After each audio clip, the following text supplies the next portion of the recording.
Today, when life has come to a stand during the corona crisis, my mind goes back to those medieval eras when more deadly diseases grasped huge amount of people into its deadly clutches, and people had nowhere to look for hope. With the scarcity of medicines and vaccinations, people prayed a great deal back then and traveled great distance to various monasteries, shrines, and holy places to seek blessings from God. You may wonder, how can they travel in such difficult time all by themselves? The truth is that their faith helped them to gain a newfound strength to survive and look after the near ones in pandemic times. This might give you a hint that the shrine must be very sacred and held the devotion of the people. One such cathedral is the Cathedral of St Thomas Becket of Canterbury, United Kingdom. Thomas Becket is one of the most devoted saints of medieval Europe, and Canterbury has been the holy destination of thousands of people from France, Norway, Italy, Spain for more than 350 long years. St Thomas Becket was murdered in the cathedral while praying to God in a most brutal way possible. His martyrdom was drenched in the heart of the Christians of England forever. It was the greatest sin to kill a holy man in the temple of God. There is a record of about 730 miracles taking place after a holy pilgrimage in the Canterbury.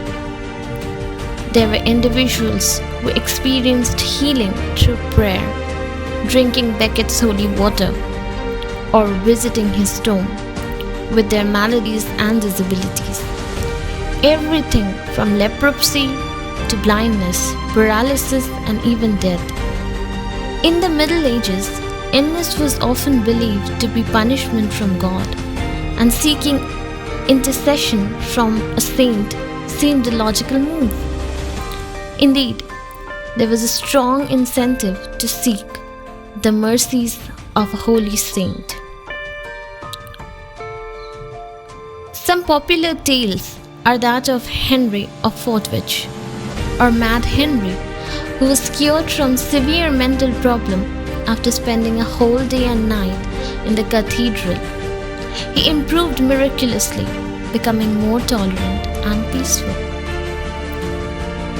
But what's the history behind such a horrible death of such a holy man? It's the same, religion versus power. St Thomas Becket was a boyhood friend of King Henry II. They played and took their lessons together. In his early life, he was proud, stormy, and arrogant, full of impatience. But eventually, he was transformed into a very wise and patient Archbishop of the 12th century. Henry II was against the special privileges of the church and the luxury and corruption that rested behind the monastery walls. The church had its own code of law, and the guilty were punished accordingly. This was hurting the ego of the King of England. He wanted the church to be faithful to his allegiance, and not allegiance of the Vatican's Pope. After the death of Archbishop, Henry II appointed Thomas Becket in the post. Thomas was already very devoted, and later he wore a sackcloth shirt which reached to his knees and swarmed with all forms of wildlife. He had a very sparse diet, and his accustomed drink was water. But a man of religion can never accept a king above God, and so the friendship of Becket and Henry II came to an end.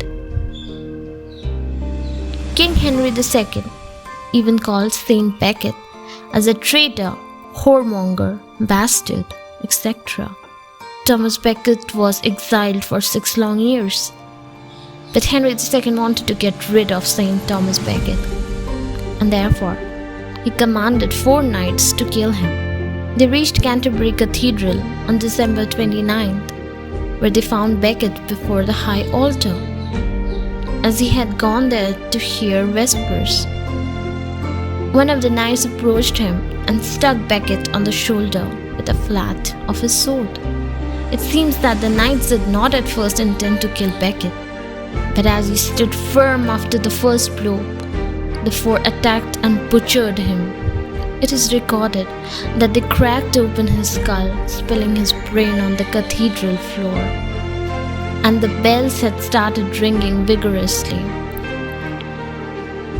After this incident, the King of England, Henry II, went into a shock after witnessing the catastrophe and went into a penance for 3 days, getting lashed out and starving. He declared Thomas Becket as a reverend saint and built a special place in the Cathedral of Canterbury. American poet T.S. Eliot's play Martyr in the Cathedral was based on the unfortunate tragedy of St Thomas Becket. There is a very popular line that was written by T.S. Eliot.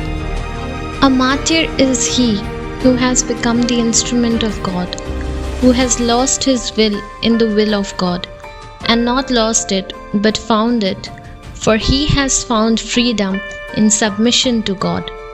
The martyr no longer desires anything for himself, not even the glory of martyrdom. T.S. Eliot.